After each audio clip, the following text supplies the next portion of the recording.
everyone. Welcome to the Nintendo Prime Podcast, episode 100 something. 8. Is it 8? Yes, Did you double check? It's 8. Okay, it's 108. Yeah. Yeah, trust me. I went through all 107 episodes and re-updated them again. Hopefully that never has to happen again. Right. Well, everything's in the post now. Yes, it is. Anyways, I'm joined as always to your right and my left by Mr. Eric Moore. And we have a special guest this week because, of course, we do. E3 is coming up. It's kind of a big deal. I don't know. I mean, maybe I don't know. Maybe it's not a big deal. Maybe we'll get through this podcast and be like, man, Nintendo's going to suck this year. Yeah. I mean, we did question if E3 was, fading. So in previous podcasts. Yeah, so that's true. Anyways, yeah. We have Danny here from Nintendocade Gaming. Thanks for having me. It's a pleasure. Nice to have you as well. I think this is the first time you've ever been on a podcast with us. I think so. I think it's been a couple of years since I did a podcast legitimately. So it's gonna be quite a ride. Let's see. Hopefully we have a lot of things to say, right? I'm sure. Yeah, I'm sure there's a lot to say. I mean, we're talking about Nintendo. I think all of us here know quite a bit. Well, have some I don't. experience. Have some experience. Eric, you're always the odd man. Yeah, I know. Do I even bring up the Ninjala news? Yeah. Oh. No, God. Well, it's delayed. Watch the video. Oh, man. Anyways, before we hop into this entire episode, folks, we're going to just be talking about, I don't know, kind of our thoughts and opinions on what's going to be happening with Nintendo at E3. It's kind of our preview of the E3 stuff. We'll have, some thoughts, some predictions, some whatever. We'll go through, games that might be there, might not be there. Obviously, starting with what we currently know Nintendo is publishing for the rest of this year, unless something's delayed. And obviously, there are tournaments. They have game tournaments, so they've been doing that every year for a while. So we can talk a little bit about those. But before we get into this, first off, I want to say, hey, congratulations, Nintendocade Gaming, over 25K subs. Oh, thank you. That's lucky. awesome. I was like, I should actually congratulate you. Actually, you've been doing pretty hot this year yourself. well, it was more end of last year. I gained like 8,000 subs in like the last 3 months last year, and then it's just been kind of like, oh, 1 month I've gained 300, the other month I gained none. YouTube's just been yanking me around in 2019, but it's all right. Don't worry, we'll all go through that. Don't worry, it's as long as I hit 50,000 by the end of the year, I'll be happy, right? Maybe. It's okay. I'm happy either way. Thank you, everyone, for tuning in. So I guess we can just kind of start at the beginning of what's happening for Nintendo. So on June 8th at I think it's 2 p.m. Eastern, 1 p.m. Central, and whatever that is, in 11 a.m. 11 a.m. Pacific. That is when they are starting their tournaments. I believe it starts with Mario Maker. And, I think is it Smash or Splatoon after that? It's one of the two. Anyways, they're like every half hour. They have a new tournament starting. The first one's a Mario Maker 2 Invitational. So they're inviting people who they feel anyways are some of the best original Mario Maker players to play levels that were made by Nintendo Treehouse. Okay, that makes sense. I was wondering how that was going to work. I'm like, we're just going to watch them build levels? I mean, that'd be cool. That's why it's an invitational. Right. So they invited special people. Right, Anyways.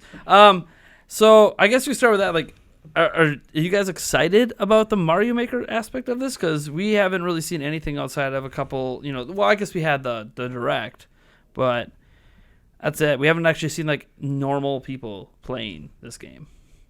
Mm-hmm. And this will be the first time. And this is before E3, really. This is before, yeah. I'm excited. I mean, luckily for me, Evelyn, this time around, we're gonna be going to the event. We were planned to go to the Splatoon 2 and the Super Smash Bros. Ultimate, but they announced the Super Mario Maker 2. I'm like, hey, that's cool. Why not? And sure. I guess they're probably gonna release or reveal some more stuff that we don't know yet. Mm-hmm. That's what they tend to do. These are obviously like more promotional tournaments. It's kind of like to push the game out in some way. So I'm looking forward to it. I'm sure like many people are probably more excited for the Smash and Splatoon 2, but at least for me, I'm all for it. Well, I mean, those Smash and Splatoon 2 are competitive games, so I mean, and they've done tournaments for those, so it kind of makes sense. It's interesting that Splatoon's still going after all this time, though. Like, they were supposed to be done updating that game, and then, like, still every now and then an update comes out. It's Nintendo. You never know. Well, it's because the game keeps selling. Yeah, I know. Yeah. They're like, well, how can we stop supporting the game that just keeps selling? Right. They said stop for ARMS. It's been a while. So Yeah, they don't do that really tells you. anything for ARMS anymore besides the party crashes or whatever. Yeah. They still do those, but I mean that's not new content per se. That's just an event, which is it's neat. I mean, ARMS did well. You know, it sold over 2 million, which is pretty good for a fighting game. Yeah, I mean, do you guys have any general thoughts? I guess just on Mario Maker, like what do we think its presence is going to be at E3? Because they'd had that direct. They're doing this. I mean, do we think it's going to be in the Nintendo? I mean, I assume it'll be playable at the show floor, but it wouldn't surprise me if that took the place of Smash, the area that Smash was in last year. If they had like that was like most of the booth. I realize that, but a good chunk of maybe even half of maybe half of that would be Mario Maker. It's one of their, I guess, semi bigger games at the moment. Well, they have a lot of big games. Mario Maker is obviously a pretty big game. Yeah. Right. But I mean, you know, there's the Animal Crossing. That's really big game. Right, but that's saying that's there. I pray that if Sword and Shield is playable, they have more than like 8. Oh God, yeah, more than last year. TVs to play on. Nice. Oh my gosh! It better be available through Warp Pipe Pass. That's all I'm saying. Right. Because if that's not available through Warp Pipe Pass, like that's an entire day gone right there just to play one game. It's gonna be a line. That's that's for sure. Oh yeah. Mario games. Oh man. Do you guys have any thoughts on the Splatoon and Smash tournaments? Like besides just general interest of, hey, look, these tournaments, they do it every year at this point with those two games. I mean, I think it's a little surprising for Splatoon 2 is still supported pretty well. I guess it's a thriving community of competitive players. Even for Evelyn, she's hyped for that because she's still in Splatoon 2. I know. I've seen your guys' streams. She gets I don't play. She gets intense when people on her team are not doing exactly what she tells them to do. Oh boy, there's a reason I have never hopped on to play with you guys. I might end up just doing things just to set her off, and I know that, so I'm not going to do it. I'm trying to be nice. Well, you can play with me. Don't worry. I don't do sergeant commands. It's okay. I mean, she's really into it, and that's awesome. It's actually really cool too because I spend a lot of time on YouTube and in gaming communities, often talking to a lot of males.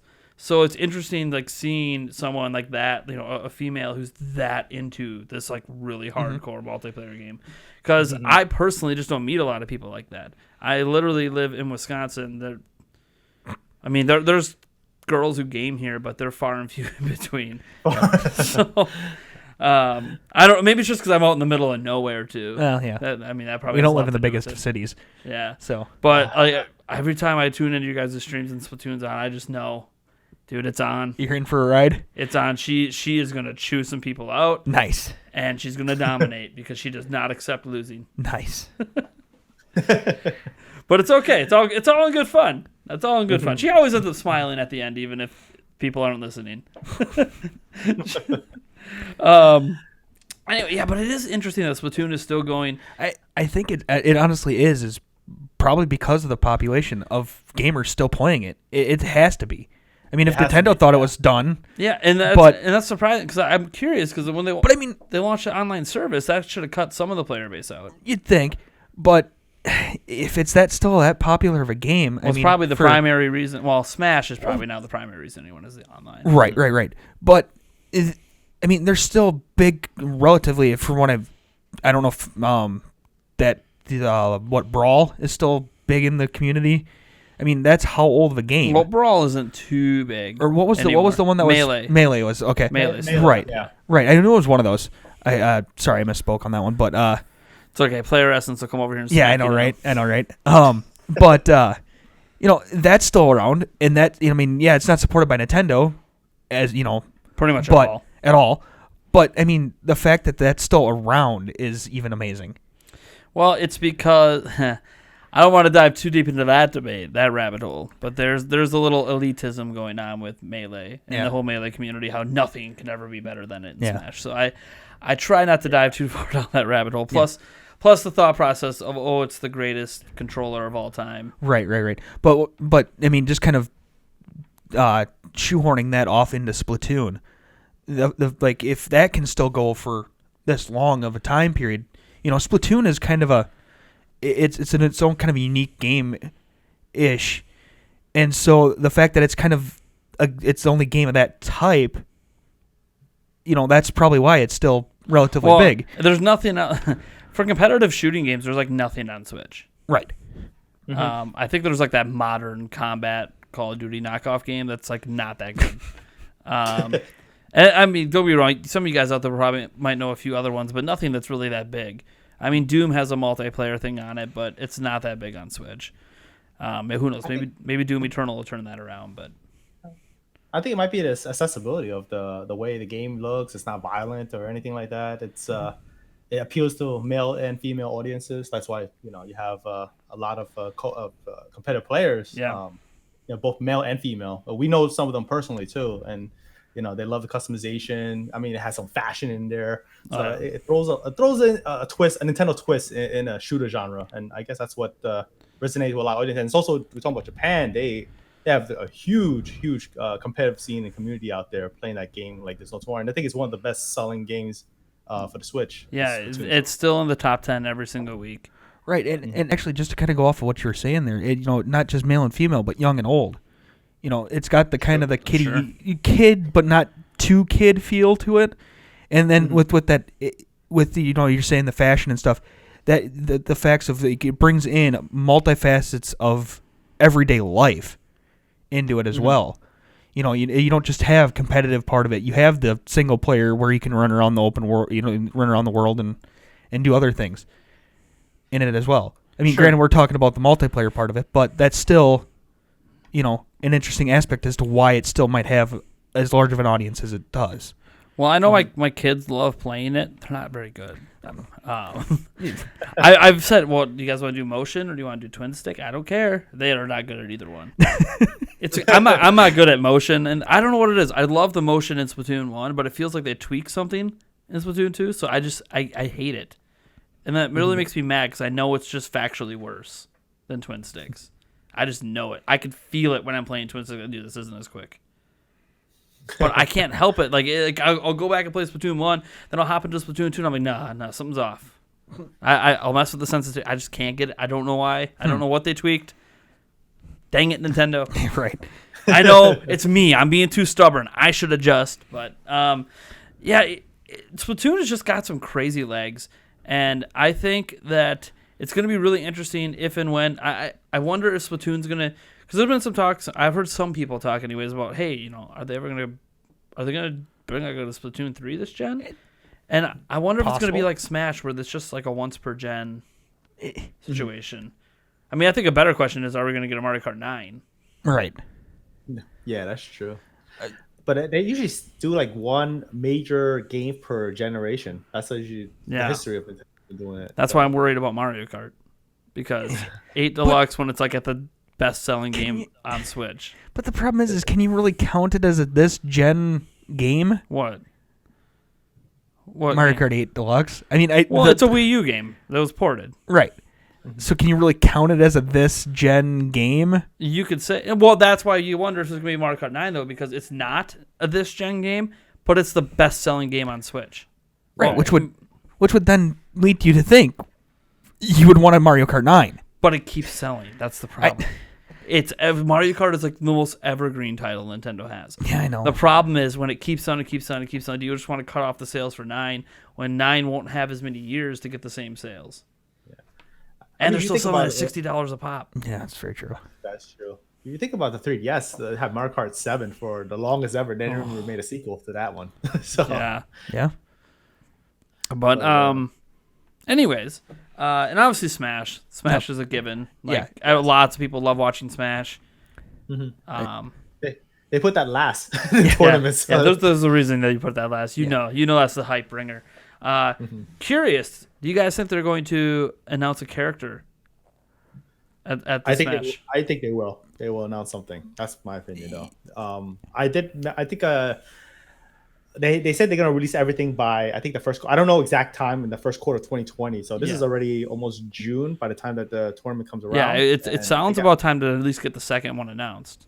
Yeah. What do we got? 5 characters total, and we've only had. There's 4 in the pack. Okay. There was 5 if you counted Piranha Plant. Right, Piranha Plant was a part of the pack. Right. So. But we've only had one announcement. Yeah, one announced and released, and that was Joker. Okay. Yeah, so definitely it's time. Yeah, because between now and like the first 3 months of next year is. Yeah, right. Exactly. It's. I don't even know how many months that is. 9. 6, 9. Yeah. And you got 3 characters. So yeah, if you start now, you got one every 3 months. There you go. But I mean, and they don't have to release it now. Of course, it's just like an announcement. Oh yeah, an announcement night. And they already know who they are. Nintendo apparently picked them out. So now Banjo-Kazooie. Damn. Oh, they picked Joker. Yeah. So how do you know? Yeah. Phil Spencer already said. I know. And he's more than willing to let Banjo-Kazooie be in Smash. It's not up to him. It's up to Nintendo. I know. Hey, Cuphead came to a Switch, so no barrier now. Oh, I like that idea. Mm-hmm. Play almost like an ice climber. You could have the dual the Cuphead. The dual Cupheads. Yes. I actually want Cuphead on the Switch, but that would be that's opinion. So, Nintendocade, I have to ask you because I have been asking everyone who comes on, what characters do you want announced for the DLC for Smash?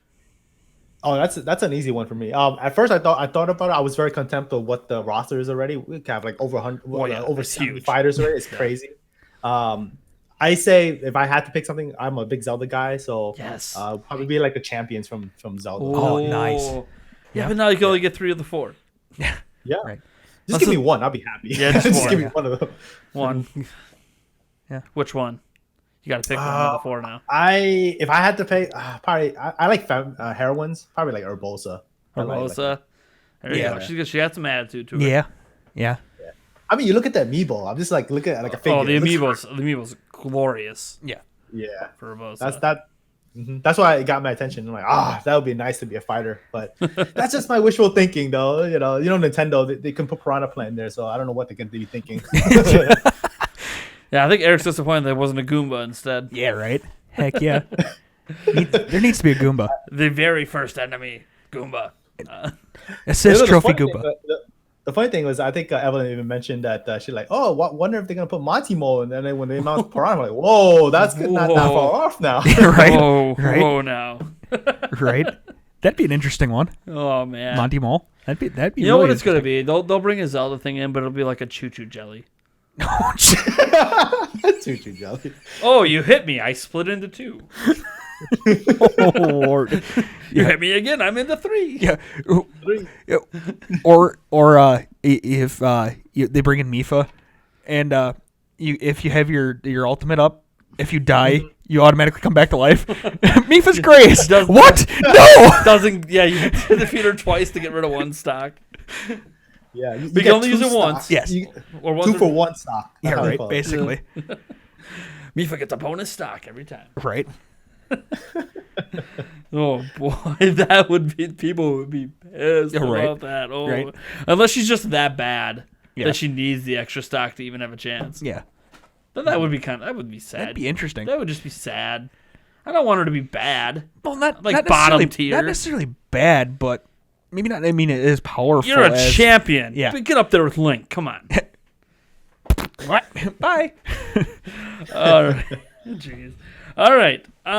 So I guess that kind of gets us through the weekend because that's really all Nintendo really has going that weekend. I mean, there's EA Play going on as well that we'll be at, but that's not Nintendo, and we're probably only getting FIFA from that anyways. So if we even get that this year, yeah, right. We'll get into the third parties a little later. So we kind of get to the Nintendo Direct, right? That happens the day that E3 starts, like it does every single year. I don't think they've announced how long the Direct is yet, but usually it's like half hour, 45 at the most. And we know, I'm just going to go over the list of the 2019 games we already know are announced. Whether or not they arrive, who knows, besides the ones that already have release dates. But we these are just Nintendo published, so there might be some I missed. Pokemon Sword and Shield, obviously. Super Mario Maker 2, Fire Emblem 3 Houses, Luigi's Mansion 3, Animal Crossing, Marvel Ultimate Alliance 3, which that does have a release date too, along with Fire Emblem in July. Double feature in July right there. Daemon X Machina, Astral Chain from Platinum Games, Link's Awakening, which interestingly enough, they're not calling it a remaster or a remake. So, All right. are they Modern Warfare in this? Yeah. It's a reboot of Link's Awakening. Oh boy. And then Town was actually announced by Game Freak as coming this year. We actually had recent news on it, and it's still confirmed for this year. Is it still called Town? Yes, wasn't that a for now. It's a tentative title. It's still gonna say. considered a tentative title. Anyways, that's all the ones that we know that Nintendo is. I guess I don't know if they're actually publishing Town, but they said Switch exclusive, so I assume they're publishing it from Game Freak. So, do we think all these games are going to be in that direct? Because there's some of these games we haven't even really had an unveiling yet, like Animal Crossing. I think at least some of it. They did have the Pokemon Direct. On the 5th. That's why on the 5th. Yeah. They clear out the the time frame that they have for the dedicated to Nintendo Direct, and they also had the what was the other Direct that they had recently? Well, they have Mario Maker. Yeah, Super Mario Maker. Yeah, so that takes out precious time. Yeah, maybe Mario Maker and Sword and Shield, I think, are probably Not gonna be mentioned. They'll be in Treehouse, but I don't think they'll be in the direct. No. Especially Sword and Shield, since it's like 4 days or 5 days before. I think it's more out besides those two games. They don't in that direct. It could be a surprise. It's it's always E3 is about surprises, but Sure. at the same time, they can't big franchises, Mario and Pokemon, and people originally like a month ago they say, oh, it's gonna be in the direct for sure, but now it kind of opens up the question like, what can they really dedicate the direct to? I mean, more of Zelda, like we had Link's Awakening announced there in the past direct, but it's not. I don't think it's like a flagship for it to Skyward be. Sword It's a remake. Yeah. That could be too. Skyward Sword HD. It's the only one they haven't remastered of the 3D Zelda games. That is true. I actually welcome it. I love that game on the Wii. I know I'm like one of the minority, but here's the thing: it would be perfect because, like, Breath of the Wild is my favorite game of all time, but there are a large contingent of people that are like, oh, I miss the huge sprawling dungeons. Well, I think Skyward Sword is some of the best of those. So it's great. It'd be kind of like, hey, for people who missed that, and maybe you didn't play Skyward Sword because it was so late in the Wii cycle, or you were like, oh, motion controls, boo, I'm not going to try it. Well, if they bring it over and they convert the controls for portable so you can play it with standard, I think people are going to love it, especially the dungeons. If you're like, I want dungeon crawling, dude, the dungeons in that game are awesome. Awesome. It's really well laid out. It's better than any shrine I saw. The shrines don't compare. Yeah. I mean, I will say though, the one shrine that's the entire island was pretty cool. That one was the closest I think to an actual dungeon because you're solving puzzles the whole time. And there kind of is a boss fight. It's not really a boss fight, but it's optional. Yeah. And it's not that hard. It only feels hard because you don't have your equipment. Like the first time I fought that dang Hinox, so I was live streaming this on launch, and I had no idea what was going on. Right, I get up to this island, I had no idea all my stuff was gonna be gone. Right. So like I'm like, what is going on? I spent like 3 hours straight streaming on that because I kept dying. I'm like, what is this? And everyone's like, oh, you need more hearts. No, I'm beating this now. I'm a Zelda veteran. What is going on? Right. Nintendo, you've never done anything like this. What are you doing to me? And I had never seen a Hinox at that point yet. So I just assumed that they were impossibly hard at the time. Because the only time I saw it was in a commercial. Right. And that was with, him jumping up in the air with the epic, bow and arrow. And I ain't got crap. I ain't got any of that. So I bomb kited him for 45 straight minutes up and down the damn hill to kill him. People kept telling me, man, you need to find a different way to kill him. This is really boring. I'm like, I'm too scared to do anything else. I know he won't kill me this way. That's funny. I've already died to him 4 times. And then, you get a half hour into it, and then you make one mistake and you die. I'm like, no, I got to do it again. Yeah, right. Oh, I was so close. Where's my Mipha's Grace? Yeah, right. Oh man. So I mean, yeah, that was a really neat experience that I can liken to a dungeon, but it's not the same because it's an open world island and you can go anywhere you want. Where dungeons aren't that way. You're usually closed off, and part of the fun is figuring out how you progress forward. And that's Skyward Sword's dungeons were fantastic for that. I mean, still to date, I think one of the greatest puzzles in any Zelda game ever is the Sky Temple, where it's literally a puzzle. The entire temple is a puzzle you actually move pieces of to move rooms around. Oh yeah. That took me a little bit to get at first, and I'm like, that's brilliant. That's one of the greatest puzzles in a Zelda game ever. I didn't think Nintendo had ideas like that. Because they've never done anything like that before. So, anyways, I guess, is there anything we want to be announced? I mean, that's not on that list. Honestly, though, I mean, just kind of quick going back to that, I honestly see for sure Luigi's Mansion being in the press conference, the direct. Yeah. I hope it looks a lot better too. Right. Fire Emblem Three Houses, I'm sure they'll touch. Animal Crossing, maybe. But I just have this sneaking suspicion that they're not going to do it. If they don't show Animal Crossing at E3, I don't think it's releasing this year. Right. I think it's a bit late because that's the only game on this list we haven't seen any gameplay of. Yeah. Right. Did we actually see any of Link's Awakening? Yeah. Okay. In the reveal trailer, there was actual gameplay. Oh, it was actual gameplay? I wasn't. Animal Crossing was just a pre-rendered CGI. Right. So, I think we've seen some gameplay of Luigi Mansion 3, and as I mentioned before, I really hope it looks better this second time around. Yeah. I don't have an issue with the gameplay. That looked fine. Just, this is Luigi's Mansion, and everything looked bright. Like, why does he have a flashlight? It's like the lights are already on, so why do you have a flashlight? Yeah. I get what the flashlight is for, gameplay wise. But like just as a thematic thing, like the point of having the flashlight in Luigi's Mansion is supposed to be that it's dark, it's scary, it's haunted. Right. You're not supposed to be able to see everything. But the whole world looks like it's my studio. Yeah, right. It's just it's just very well lit. Anyway, that's just about obviously that could have been pre-alpha footage, so who knows? Right. But yeah, for me, for sure, I know out of that list here we have, I'm pretty sure they'll touch on Fire Emblem Three Houses and Luigi's Mansion for sure.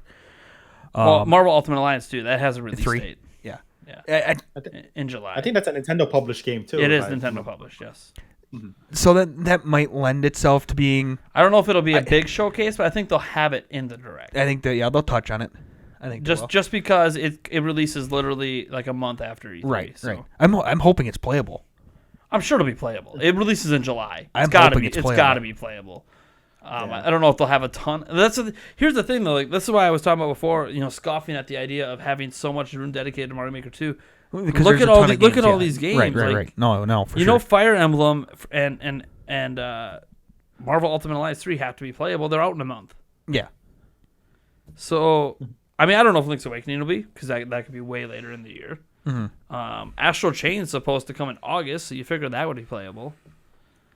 Talk about Astral Chain. I was thinking like one game that they haven't mentioned for a while since the Game Awards is like Bayonetta 3. I know it's not it's a platinum game published by Nintendo. I'm like, where's that in the status of that game? Yeah, right. That's a good point. That's a good point. See, I think that game is going to be next year. I think it'll be a 2020 title. My feeling with that, I mean, we could see it at E3. That's fine.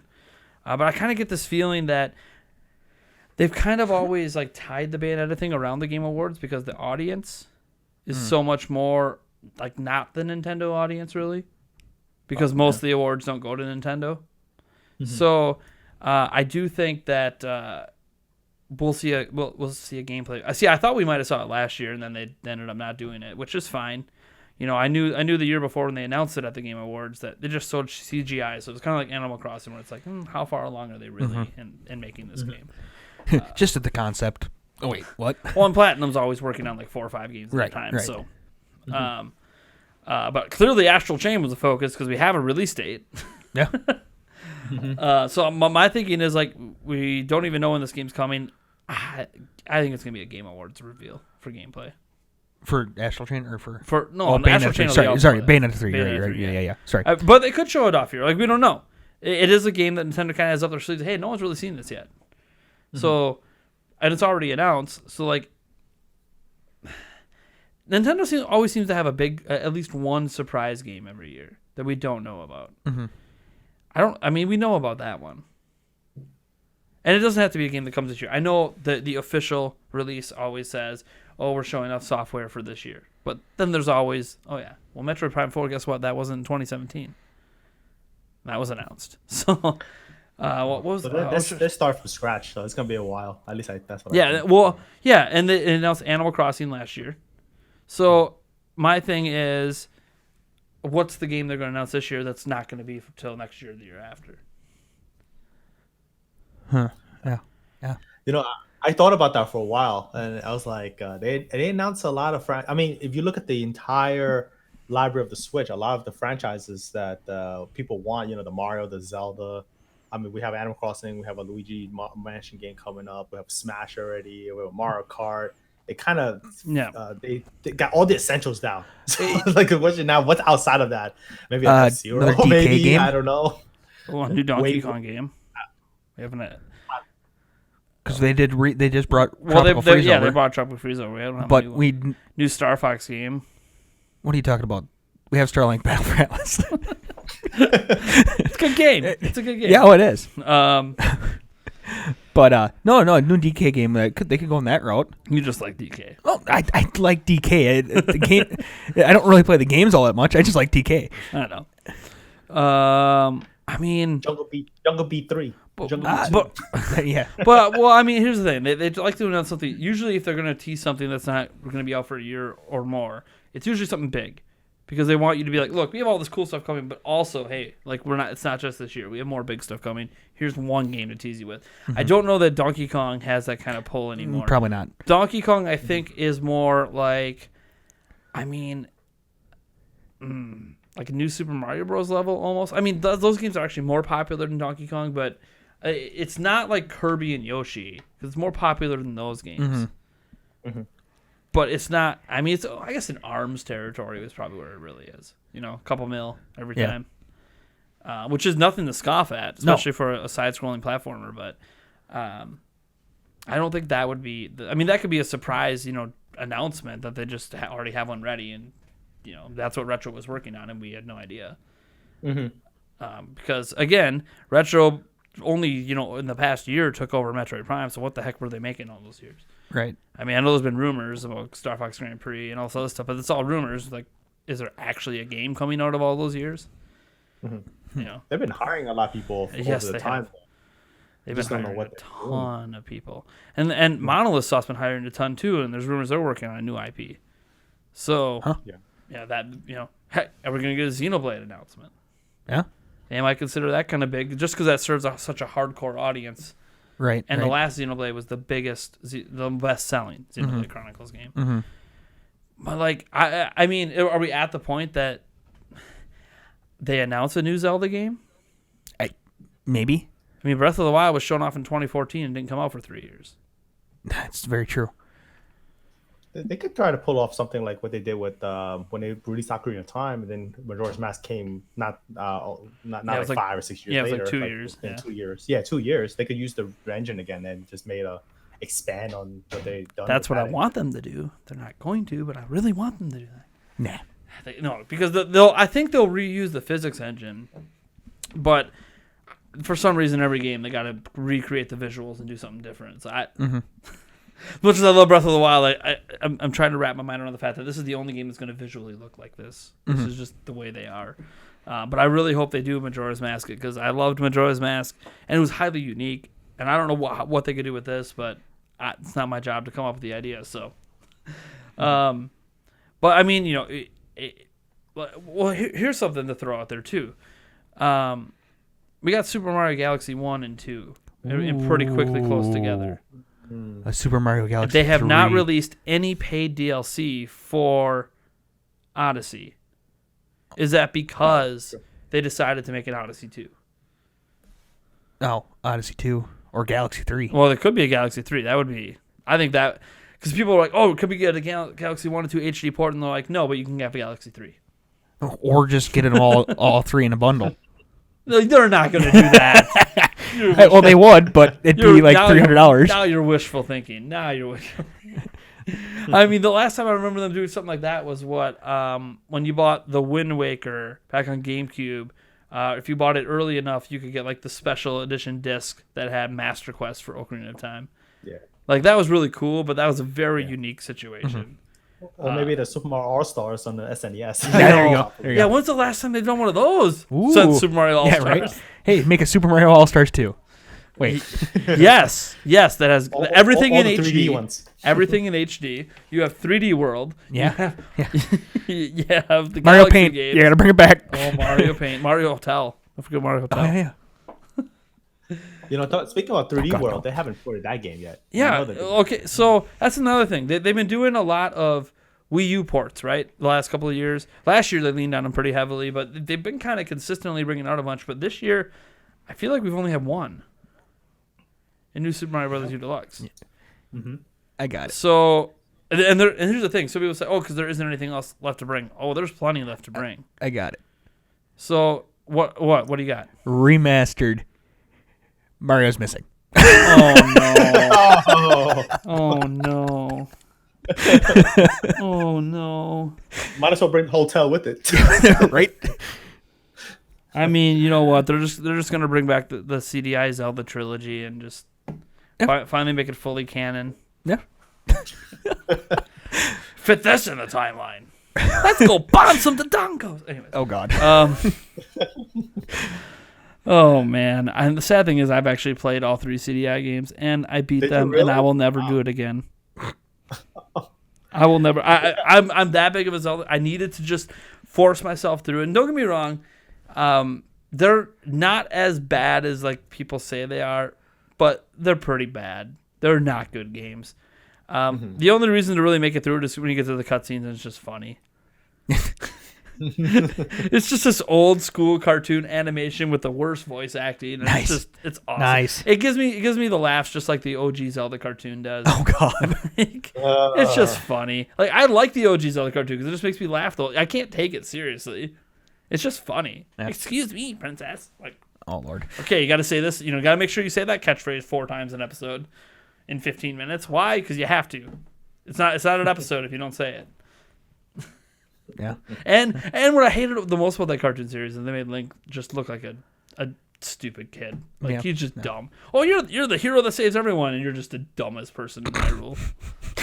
He just accidentally saves everyone. It's not like he's actually. It's pretty It's not like much- he's actually there's- succeeding. He's just accidentally doing There's things. moments where he falls down and accidentally shoots a laser out of his sword and beats Ganon, and I'm just like, you're just the accidental hero of time at this point. Yes. Oh, man. Fantastic. Goofball Link. Yeah. Oh right. man. So like what Wii U port? Like I feel like they're going to announce some sort of Wii U port. Oh, they gotta. I mean they don't have to. Well, they kind of have a fucking killer second half lineup, but I mean I don't think they're just going to wait until 2020. There's got to be at least one more coming this year. Mm-hmm. What do you guys think it's going to be? There's 2 off the top of my head that are pretty big. Go for it. Wow. I mean, wishful thinking. They're gonna do another Zelda. I mean, that's my wishful thinking, but you know, that's hard. Yeah, that's what I was Twilight Princess and Wind Waker HD coming over would be so nice. That'd be nice. But they have Link's Awakening, and do they want to overshadow that? Mhm. So I feel like those games might do that. Unless package deal. Yeah. Yeah. Yeah. Now who's dreaming? It's Zelda. I can't help it. I know. I mean, the 2 games that pop in my head immediately that are huge that still haven't come over because you have 3D World. Mhm. Yeah, pretty big Mario game hasn't come over. I think it's actually my fiance's favorite Mario game of all time, so that's one reason I want it to come over because she'll play it with me. And then Pikmin 3. Ah, yes. Because I know that, Pikmin 4 supposedly was rumored and almost done and blah, blah, blah. Like, I don't know what happened with that game. Someone needs to get a hold of Miyamoto and just yank him on there and be, hey, Pikmin 4, what happened? You're right. And he'll just smile and look for the translator. Pretend he doesn't know what you're saying when he actually understands the term Pikmin 4 because he has said it himself. So you can't be like, oh, I no speaky English. No, you know Pikmin 4. I've heard you say it. So don't pretend you don't know what I'm asking about. But I mean, Pikmin 3, again, another game that my fiance keeps asking me when it's coming to Switch. She literally just asked me like 2 days ago, hey, when's Pikmin coming over? I'm like, well, Pikmin 4 probably doesn't even exist anymore at this point. Pikmin 3, I don't know why it's not ported yet. That's very true. I think it would, it's got to be worthy of a port. It did well on Wii U. I'd hate for that game just to be left on Wii U for no one to actually get to enjoy. That's very true. Yeah. I was wondering, did the Pikmin 3 use the gamepad on the Wii U a lot as you could optionally use it, yes. Optional user. Okay. Yeah, you could use motion controls, standard controls, or the gamepad. Yeah, I didn't personally get to play it, so I'm assuming a lot of people might enjoy that. Well, and that's the thing. Like, I know Pikmin's not like this massive franchise, but like Pikmin 3 is a very good game. It's a very good game, and so it's kind of one of those games like you can't have that high quality of a game just left on a platform that no one really played.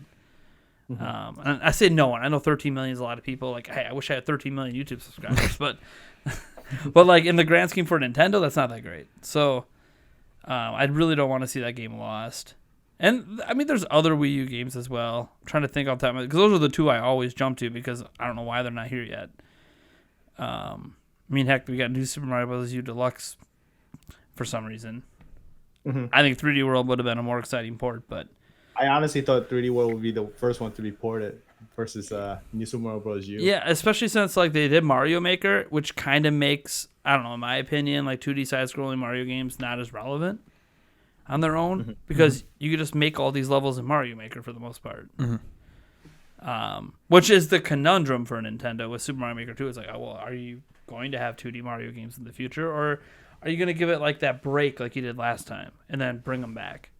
Because it worked so well for them when they did that. They stopped making them for a while, and then all of a sudden, 8 years later, New Super Mario Brothers, and then it just blew up. So I think maybe that's what they're going with. Yeah, we'll give you Mario Maker. We're going to make you miss traditional side-scrolling. But then they gave us New Super Mario Deluxe this year, so I guess what are we missing right now? Maybe they just don't believe in 3D World. Maybe we're like, oh, people played Odyssey. They'll be disappointed if we get them 3D World. Right. Well, I mean, that's a possibility. I don't think people. I think that could be a possibility. They're thinking if they stop treating them like they're brand new games. Yeah, right. That might help too. I mean, don't get me wrong. I love all the Wii U games, and I played the hell out of that system. But I mean, if you're someone who never owned Wii U, you can't distinguish between what was a Wii U game, and what wasn't. So I could see how maybe that's the mentality. Oh, we can't bring that over because it would be compared to Odyssey. Yeah. I'm like, well, if you charge it for $40, like you should, then won't get compared to Odyssey. Right. But again, that won't happen. That won't happen. I mean, they charge $60 for a launch game on Wii U on Switch. So, but it had the Luigi U DLC. Okay. I better for $60. Right. No. The real reason it cost $60 was Toadette. Oh God! Just so we can get all the Bowsette memes. Oh Lord. Yeah. That made it worth $60. Anyways, that's a totally different debate. I'm guilty of buying some of these Wii U ports at $60 a pop, so I'm part of the problem. I realize it. I just maybe I'm getting a little sick of it a little bit. Especially the further we get into the Switch's life cycle, it's like okay, these are starting to become classics at this point. But anyways, all right. So what third-party games do we think are going to show at this Direct? Because there's always some. Because at this point, Doom Eternal will be shown off a ton already at Bethesda's press conference. Like, literally, they've already said, like, that's the only game they've confirmed for E3 is Doom Eternal. So, you assume that you're going to see a ton of that there. So, do they need to re-show it at the Nintendo Direct just to be like, hey, this is also coming here? I think Nintendo tends to do like a little small montage. They don't give you a full-blown, release or information like their first-party games or anything like that. No, yeah, they don't give it usually the equal treatment unless you took the words right out of my mouth. Unless it's a brand new third-party game that we're not aware of. Right. But yeah, like we're aware of this they made one, a big deal of Fortnite. I know it ended up leaking, but they made a huge deal out of Fortnite. Right. But we do know about this one, and they do have those 5-second clips of these games. Yeah. The third-party games we know about, at least from the AAA perspective, we know about Wolfenstein Youngblood, Doom Eternal, NBA 2K20 was actually just leaked today. What Advertising for it, just confirming it's coming to Switch. Dwayne Wade's on the cover. Oh. But I mean, that Fair was I mean, we had the last 2 NBA 2K games, so it's kind of presumed we were going to end up getting it. Just like we'll probably get the next FIFA game, but not confirmed yet, so it's not on the list. Dragon Quest 11, which interestingly enough is turning out to possibly be the best version of Dragon Quest 11. Didn't think that was going to happen, but man, they're going all out. And Dragon Quest Builders 2. So those are like the big AAA, the ones that we have confirmed. Like, are we going to hear about any new ones? I mean, I know there's that kind of speculation going on about Call of Duty right now, The Witcher 3. You know, anything that maybe something from Ubisoft? I don't know. Kingdom Battle 2? Or Mario + Rabbids Kingdom Battle 2? Sure. That'd be interesting. That could be. Yeah. Yeah. That'd be that'd love a collaboration with Ubisoft, yeah. I'd love that again. Did you even buy it? You haven't even finished it, have you? No, I haven't, but it's still fantastic. Yeah, and just wait till you see when you finish it, then you get the Donkey Kong DLC, and you're going to be blown away. Yeah. The Donkey Kong DLC is amazing. Yeah, I'm pretty sure I have the Donkey Kong DLC, but I just haven't played it. You just have to get to it. Yeah. Poor Eric. Come on. Right. It's one of the top 10 best-selling games on Switch in the United States. That's what E3's for. Wait. No, that's work. Never mind. Sorry. Oh, jeez. I mean, Nintendocade, you got any third parties? Yeah, I think when it comes to third party, it's very difficult because it's always quiet in terms of you just when a third party game announced on Switch, everyone's like, oh my goodness, we had Senua's Sacrifice, Hellblade. Where did that come from out of nowhere? Well, I think I was at PAX at the time. When it comes to third party games, it's just a total surprise. We just have no idea what to expect. Well, and I think it's because it's like the general presumption is we're just not going to get anything. Yeah, that's very true. Nintendo's known for not getting a lot of third party games since what. And then you hear like Hellblade, you're like, wait, Switch can run Hellblade? What? Like as an example, like, you know, I've talked in the past, so I've kind of heard behind the scenes that like Red Dead Redemption 2 was running on a dev kit for Switch, and it's like people hear that and they're like, you're just whatever, sure. Maybe it was on a dev kit. Maybe someone threw it on there and it ran like crap. But no way in hell that would ever be announced for Switch. Because Red Dead Redemption 2, that can't run on a Switch. It struggles on an Xbox One X. Yeah. And next thing you know, Red Dead Redemption 2 gets announced. Just like the Witcher 3 rumors, like, oh, no way in heck that could run. Here's the thing. We've been saying that about everything. No way in heck Doom can run on Switch. Right? You know? Like, no way Breath of the Wild should be able to run on the Switch. I mean, it was built for Wii U. So. But still, I mean, you look at the game, and that type of game world? Yeah, it doesn't look like it should. The look of the game doesn't look like it should be able to run on Switch. I don't agree with that, but that's. I think if there's an incentive, there's money to be made, the developers will do something to try to make it run. They'll make it happen somehow. It looks like that's the case. I just want an Assassin's Creed, like a current Gen 1 on Switch. We're never going to get it. Everyone always talks about Ubisoft, this big supporter of Switch. I'm like, well, yeah, they were back on Wii U at the beginning. For Switch, they've given us like Assassin's Creed 3 Remastered, and then Mario + Rabbids, and then they ported over. We also got that motorcycle game. Yep, I know what you're talking about. Oh God, it's I can't know. I'm drawing a total, but anyway, it's right there. They brought over the second Trials yep. Rising 2. Yep, they brought over that game, and then they also ported Rayman Legends. Oh yeah. And it's like, okay, cool. So we got a Wii U port. We got an exclusive game. We got Starlink, although Star Fox in it ended up being most popular on Switch because of Star Fox. Mm-hmm. And we haven't really gotten like their big name stuff: Skull and Bones, The Division, Assassin's Creed. You know, even the racing games. Like we're not getting like, for as much as people think like Ubisoft is a big supporter of Switch, but they're not taking a risk and bringing any of their big stuff over or newer content. Yeah, newer stuff. I mean, Starlink was newer, obviously. So was Trials Rising, but like those were smaller in scale compared to their usual big IPs. So it's like, are they ever going to bring any of that over, or is it just, we're good with the little crumbs we throw towards Switch?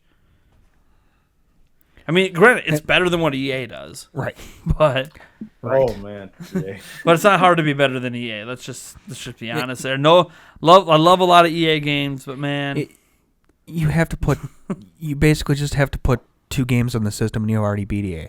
well, they have 2. Oh, they have 2. They have Faye. Oh, okay. Sorry. So 3.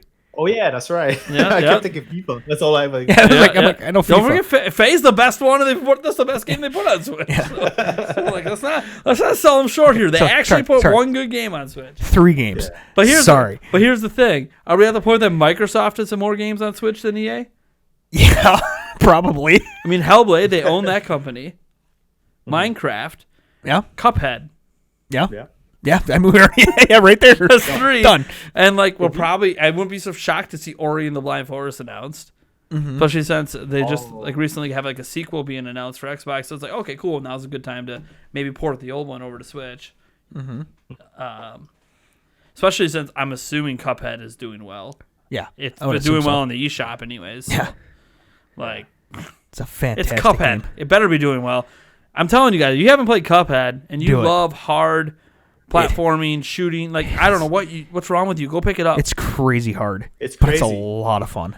Yeah. I just finished that game on live stream. It was just a blast. Yeah. Nice. Yeah, it is too good to pass up. I'm just telling you guys. Like, don't pass on that game. I mean, maybe you hate the aesthetic and you can't do anything about that, but Then you need to be slapped.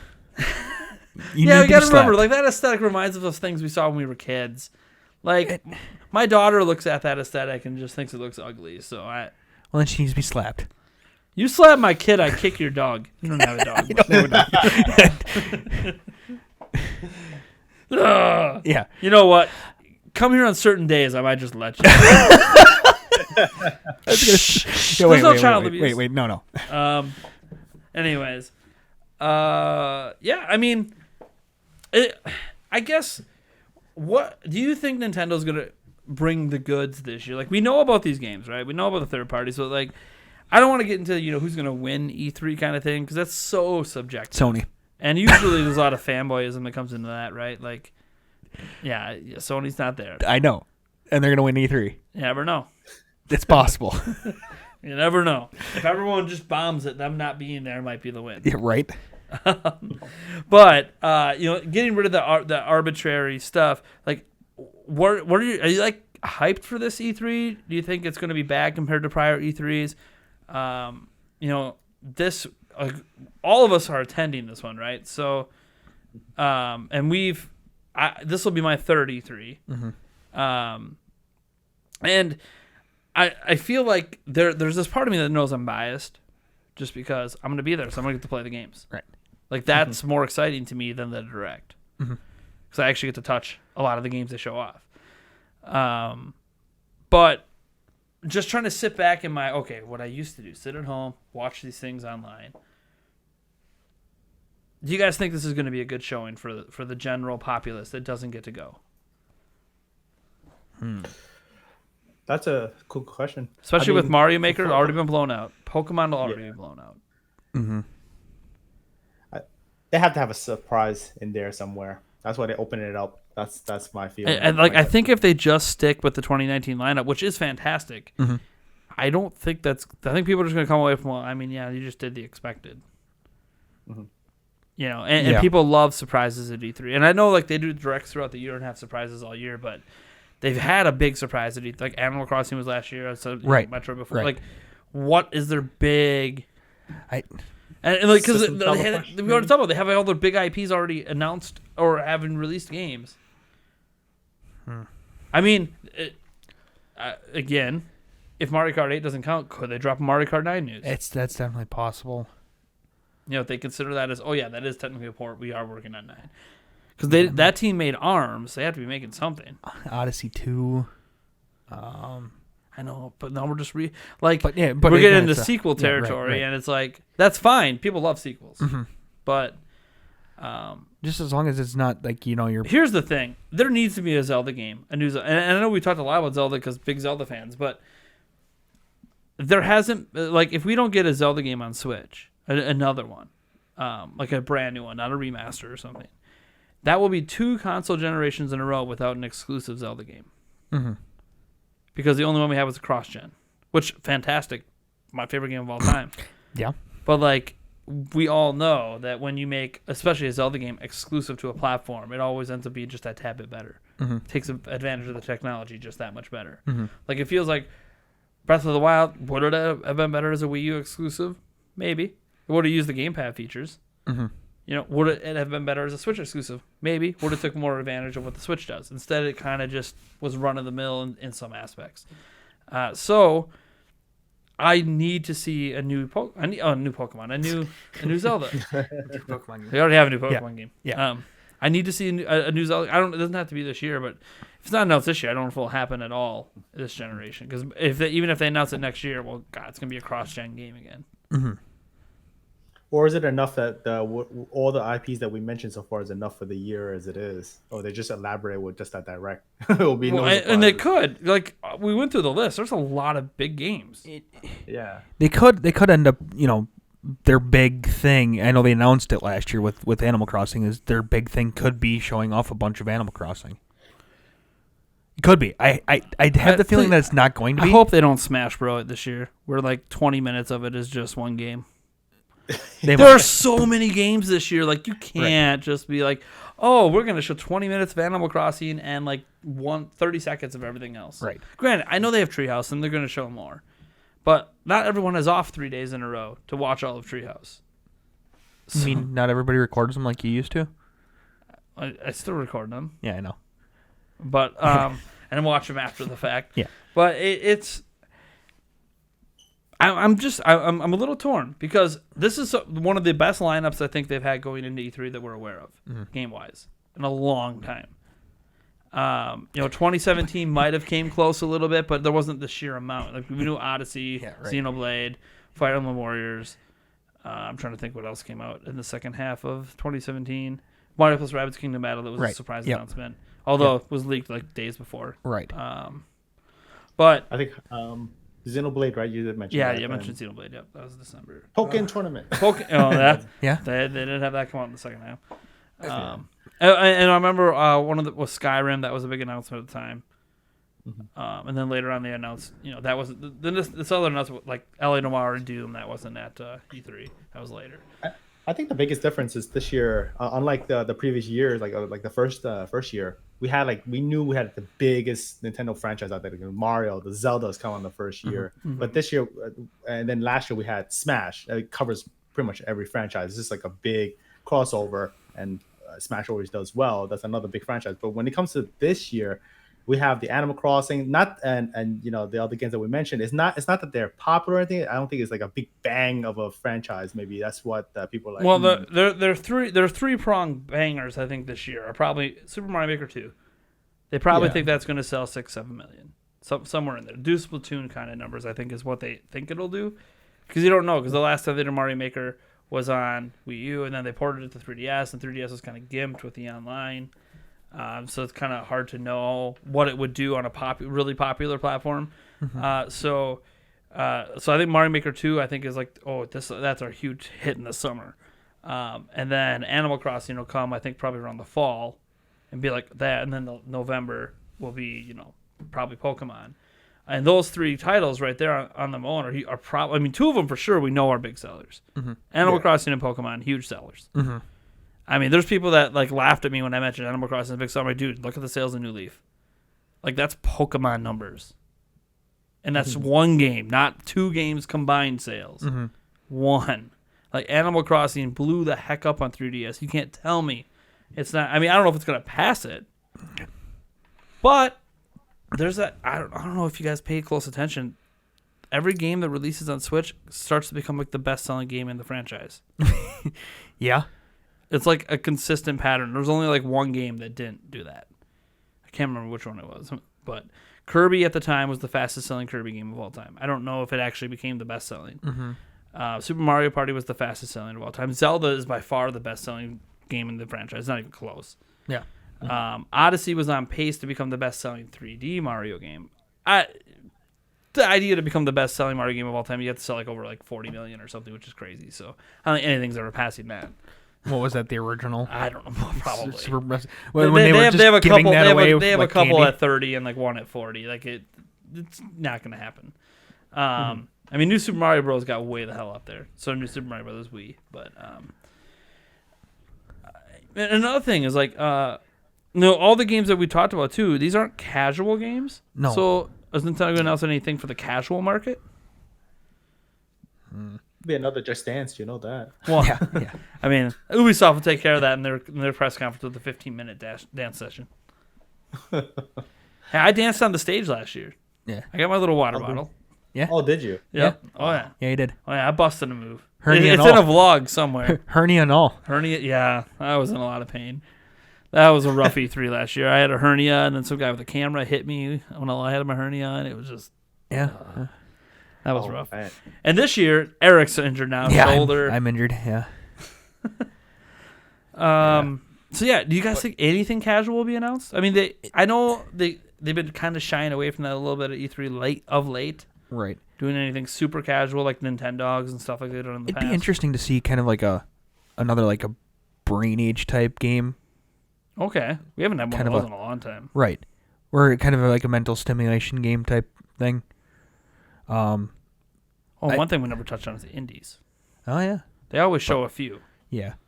They'll definitely. They had what is that? Killer Queen Black. Yeah. Yeah. That was an interesting Yeah, one. they showed that last year, and then they also had Overcooked 2 they showed last year. Mm-hmm. Remember those being two of the big ones they showed. How long of a time period was it between Overcooked and Overcooked 2? Gosh, Oh wow. A couple years? I think it was like 2 years from the Okay. original release of Overcooked. So maybe not this year, but maybe next year with an Overcooked 3? Maybe. I mean, you'd figure that they'd be dropping a Well, there's Overcooked so 3. like My Name Is Or Overcooked Pedro. 3. Yeah, that Rad game that was announced in that indie It direct thing. Isn't there like a chicken game or a Untitled Goose Game? Untitled Goose Game? That's what it is. Yep, there you go.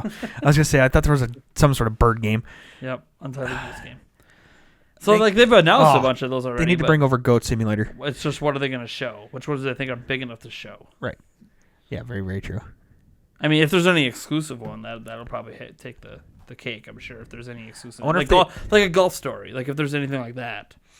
I wonder if they'll show any of like some of the stuff that they've already shown off in other. I don't know if they do that, where they show kind of a little bit more of some of the stuff that they've had. The one in Indie Direct.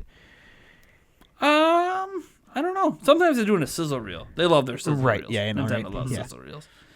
Where it shows just a little bit more, but Which not a those whole lot. sizzle reels always come Yeah. into play for our betting special. Yes, they do. Oh, we got to slow it down and make sure we write down every game that we're 1, showing. 2, 7, 10. Holy crap! They just covered like 15 games in 30 seconds. How many games were shown Yeah. in the Nintendo Direct?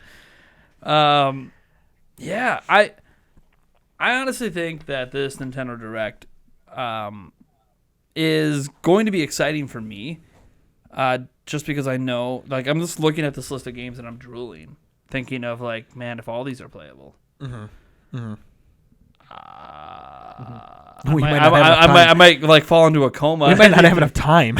Well, I mean, though, I think what makes it a little easier is the Warp Pipe Pass. You can get one for each day. Yeah. For one game. That's what it says in the FAQ, anyways. Whether or not we end up being able to get it because they could go all really fast, I don't know. All I care is that as long as Pokemon is on the Warp Pipe Pass, I'm good. Yeah. That's the game that eats up a whole day. Yeah. Or they have. active? Oh, go ahead. Warpipe? Is the Warpipe still is active yet? Or No. you gotta sign up? No. And you know what? My theory behind it is the reason that you can't sign up for it yet is because they don't want you to know it's playable yet because you have to pick a game. Yep. But I'm like, well, clearly you're gonna have Mario Maker there. So like, I'm kind of thinking like, Warp Pipe Pass is gonna be for obvious ones that you already know. Okay, so you have a Pokemon Sword and Shield Direct, so you're probably gonna be playable there. You know, you're literally doing so. You have like two big reveals. Like those two should probably be playable. After that, I don't know. I mean, I would assume Fire Emblem's playable. Maybe it won't be. I don't know what they're holding back. These are all games we know about. Yeah. So like, I don't know what to hold back unless there's a game that we don't know about. So that's why they don't want to reveal it yet. Because everyone will sign up for a Warpipe Pass and use up all the passes, and they have this one game they don't want you to know. But then what? Do we have to sign up in the middle of the Nintendo Direct? Yeah. Right. God, that would be Well, that would be quite the scramble. Yes, it would be. Yeah. That would not be good. Nintendo better not pull one of those, especially for people that have media passes. That is not good. No, because you're gonna be in the middle of the floor. Well, no, because technically the floor's not open yet, but you'll be waiting in the lobby to get in while the Nintendo stuff's going on. That would not be good. Especially having to use their Wi-Fi. That would not be good. No. The Wi-Fi there is not that good. I know they have like, if you're media, like there's a special media room you can go. It doesn't matter. The Wi-Fi still sucks. Yeah. It's still bad. It's just bad. Oh, you can get the business VIP pass for $1,000 and go upstairs and get wired internet. That's apparently all sold out. Yeah. I don't know. Sold out? Yeah, the VIP passes are sold out. And Wow. here's the crazy thing about the VIP passes. You get zero extra benefit over anything else other than you get free food. Yep. So they have like a place upstairs you can go and just like casually walk in and eat. And then they also, like, you can reserve a room upstairs for your company. Mm-hmm. So basically, you just have some privacy if you want. If you want to record videos in your own room or whatever. And I'm sure some of those rooms that have the glass windows overlooking E3, so you can kind of have that cool looking background. But like that's it. You don't get in early. You don't get in with the media. You pay $1,000 and you can't get in. You don't get to bring any extra stuff in. Wow. Yeah, you don't get to bring any extra camera equipment in. So like, oh, you have this cool room to do business stuff in, but you can't. Like, they don't even give you a big enough bag to bring a laptop. Like, you're stuck with the gamer restrictions, but you pay $1,000 for some food in a room. I guess to go take a nap, but we're not gonna take a nap while you're there. Straight caviar. Straight caviar. Yeah. They better be serving some caviar. One of those mushrooms that are really expensive. Oh yeah. Oh, Kobe. No, it's not Kobe beef. God, what's the really expensive beef? Yep. No, it turns out what you get is, hey, you're having tacos, and I love tacos, but it'll be like 60-40. It's all fast meat, food. 60-40 meat. It's all fast food. Yeah. You get up there, it's like Burger King, McDonald's, Chick-fil-A. Be like, It's really? whatever in the food court you'll get. Yeah, right. Yeah, it's probably all it is. It's probably just food court food. Yeah, right. Separate from everyone else. Right. Oh, so that's where all those pizzas You can get a pretzel with cheese and a slice of pizza. Yeah, right. It's like, oh, come on. I paid No, $1,000 for this. Yeah, extra cheese on that. I'm Yeah, actually right. curious to buy one of those passes one year, even though it's such a waste of money. Just because in my mind I'm thinking there has to be something. There has to be a benefit. There's we like don't I'm know reading the about. benefits on the website. There's something that's missing here. There's no like how could these be sold out? There's something missing. Like if you could bring equipment in, I would have one this year. If you could bring equipment in. Yeah. That's a benefit that you don't get as a gamer pass. So if you don't qualify as media, but you want to have media privileges, $1,000, okay. I'd do that just as a YouTube channel. I'd get at least one just to get our equipment in. Yeah. But Right. someday we'll have media pass. Someday. Yeah. Hopefully next year. Just gotta have the connect. Yeah.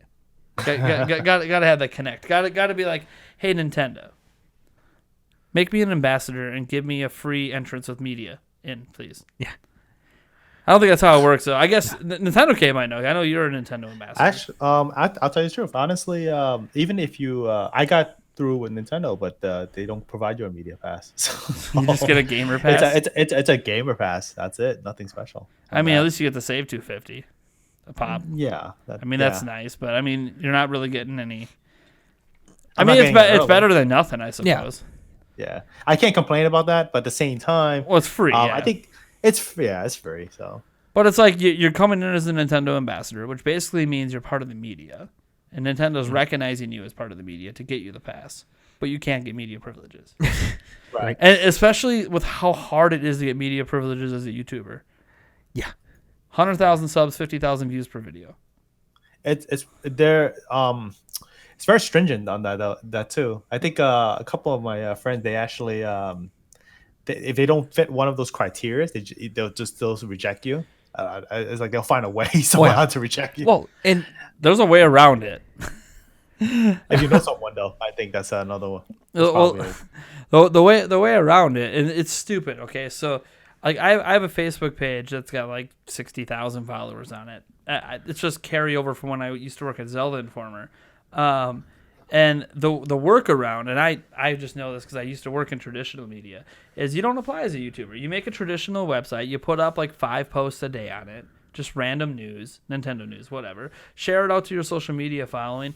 Make sure you get at least 10,000 viewers per month, which is nothing compared to what we get on YouTube. I mean, I'm pushing 200, 300,000 plus per month. Like that's dwarfing a traditional website. You only need 10,000 views per month for at least 6 months in a row to get a media pass as a website. That's like literally the workaround. So Well, like for the next year, we just put up a few posts like yesterday and got 500 views today on the website, and it's like, man, if we just do this every day, we have 2 Right. media passes. Right. Next year. Well, and the other thing too that I don't quite understand, we applied this year as a podcast, but when we got a rejection letter, it said absolutely nothing about why we got rejected for Yeah. the thing that we applied for or as. Yeah, because I knew we wouldn't make it as a YouTuber, right? Like that, no way in heck we make the requirements. But they don't have requirements listed for the podcast, right?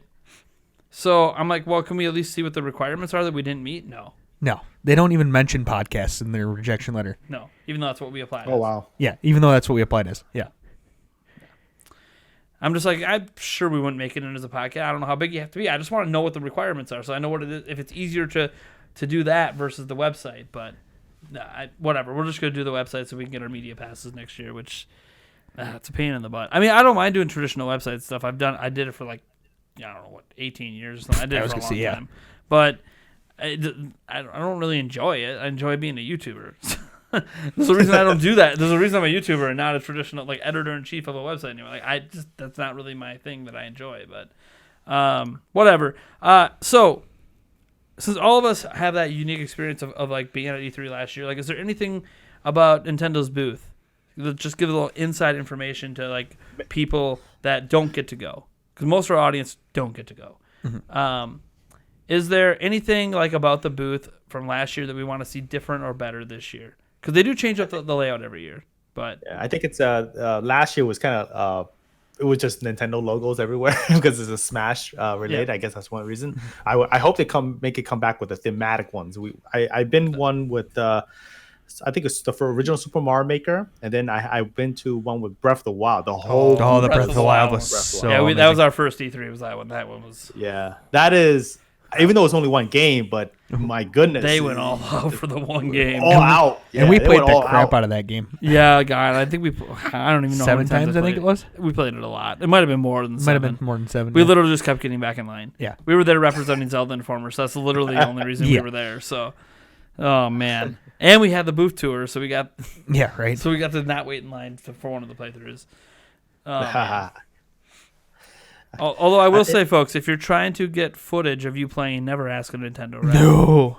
no. We made the say Breath of the Wild, and like on the one rep, because I beat Step Talus at the time was what it was called. So, yeah, Stone Taluses. And I beat it, and like the first or second time I faced it after because the lady told me, don't go over there, you're going to die.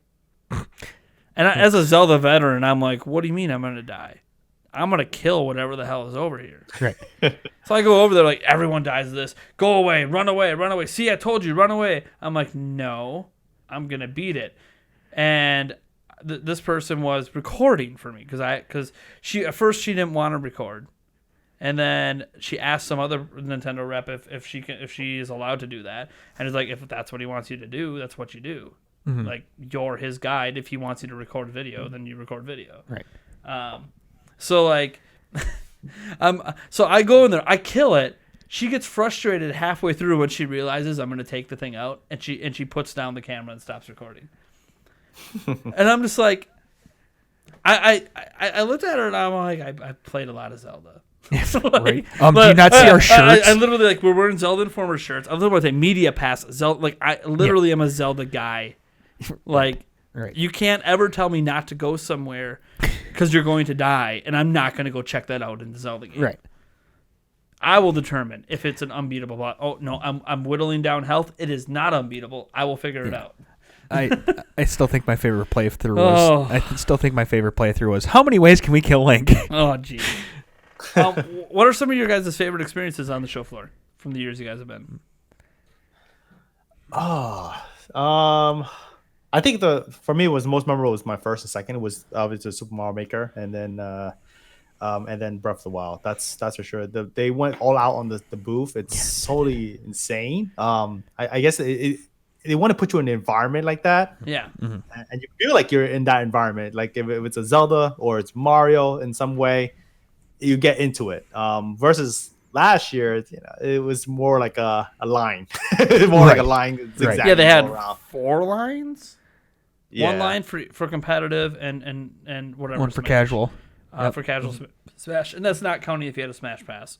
Mm-hmm. You got a separate line for that. Then they had the one line going through Mario Tennis into the main booth, and then they had Pokemon as the Yes. line. Yeah.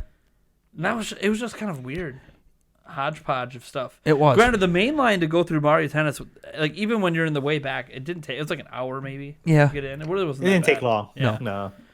Maybe that's because people went through multiple times and they're like, okay, yeah, we're done. Well, okay, yeah, we have to play Mario Tennis. Okay, we'll play it for Tuesday. We're done. Yeah, right. Like we literally, it was like the week before we had the Mario Tennis demo on the Switch, so a lot of us didn't really need to play it. I'm pretty sure we actually skipped the Mario Tennis the one time we went through.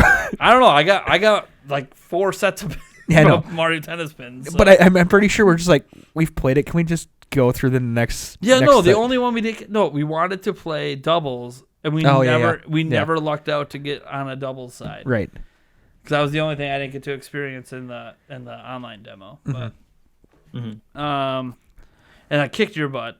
Wow. He had no idea what he was doing. Right. To be fair, I had played the demo. He had not Yeah. played it, so I'm just like smoking him. Then finally, time, oh, by the way, if you hit this button, like you power up your hits. And Yeah. so, like, why didn't you tell? I'm Yeah. like, because I like kicking your Well, butt. and the lady wasn't really much of a help either.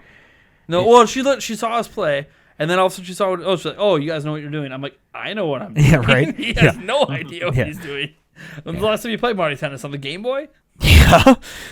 Yeah. Game Boy Color, baby. Not Game Okay. Boy Advance. Oh, Game Boy Advance. I Okay, think Game Boy Advance one. it's okay. I think it was. I mean, I don't blame you for not playing Ultra yeah. Smash. Yeah. I didn't play Ultra Smash. That abomination. Ultra Smash was the tech demo for this game. Yeah. Eric, what was your favorite experience of the two that you've been to? Breath of the Wild was. I mean, just being in that like Danny said, the environment that they put you in was crazy. it was just amazing. The immersiveness. I wish they would have did it with last year with a little bit more with the Smash area. I wish they would have actually kind of built the stage, like actually make you feel like you were on one of the Smash stages. okay. Oh yeah. Because they had the risers and it was almost looked like it could be a Smash stage. I wish they would have actually did it. That would have been cool. Mm-hmm. I think they missed an opportunity there.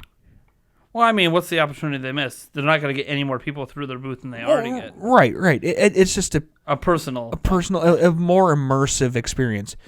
Because I Nintendo's booth is, for those who don't know, if you've never been to E3, Nintendo's booth is by far the most popular booth at E3.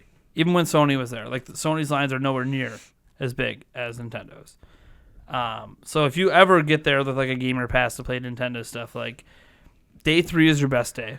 Because you get in the same time as everyone else. So you can show up as early as you want and hopefully get to the front of the line. So that's the best day to check out the booth. Plus, a lot of like media and stuff aren't going through on that last day because they already done the first 2 days. So that gives you a little bit smaller lines.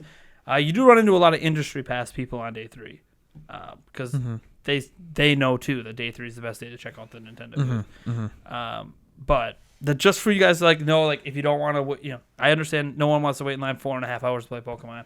No matter what, if there's a separate line for Pokemon, I'm telling you, Yeah. if you're not willing to wait 4.5 hours, you're not going to get to play. Right. You Unless can they make have some multiple. friends. That's how I met you guys. Kind of went online. Yeah. And- And if it's a Warp Pipe Pass, if they have stuff like that, take advantage of it when you can. Otherwise, like, my suggestion to, like, if you guys ever, because I know for a lot, it was for me when I was younger. Like, my dream was always to go to E3. Oh yeah. So now that you literally can, if you have the money and you're over 18, you can go. So if you ever go to E3, my first suggestion is like that first day you don't get a lot of time on the show floor with a gamer pass, is just take it in, walk around, check out all the cool looking booths, and kind of figure out. You can kind of see where the lines are forming and what for, and you can see where the lines are a little bit smaller. And you can kind of be like, okay, so for day 2 and day 3, we know these lines are probably smaller for these ones, so we can kind of play those and kind of map out how you want to tackle it on day 2 and day 3. Hold left.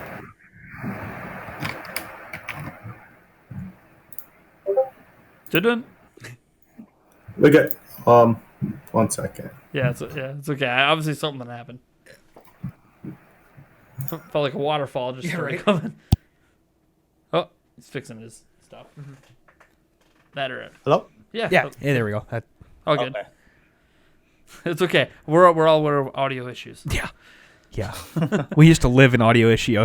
Yeah, actually, it's been pretty. hell. It's been pretty good for a while now. Though. Yeah. We've been fortunate. Knock on. I don't Whatever know if this is. Yeah, whatever this is. But yeah, so like my suggestion, is take it all in the first day, walk around, just look at it. There's so much cool stuff to look at. Mm-hmm. There really is. And remember that, like, if you go and you want to see Microsoft stuff, that's in a totally separate area. Yes, it is. You'll get in with your pass. And possibly has different times. Yeah, I don't know what the times are. The times were different on day 3 for sure. Mm-hmm. I don't know what the times are on the other. I'll have to look it up this year. Mm-hmm. Because we missed out on it last year because we figured we had the last 2 hours. We'll go check it out and it was already closed. Mm-hmm. So, check out the times for that because Microsoft might have different times. But you do get in with your E3 pass. If you want to go to EA Play, it's all free. Register online. It's really not that exciting, but yeah. I mean, if you want to wait, 4 hours in line, like we're gonna end up doing on Saturday, to watch someone else play Star Wars.